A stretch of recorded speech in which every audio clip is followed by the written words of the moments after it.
Hi everyone, I'm Maricho Petrosky and today we are going to make basil pesto.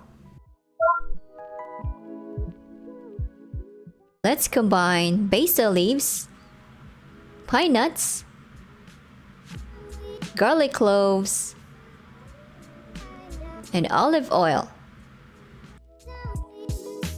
Season it with kosher salt and freshly ground black pepper. Let's put the lid on and begin to pulse until smooth. Stop at any time to push the ingredients to the bottom.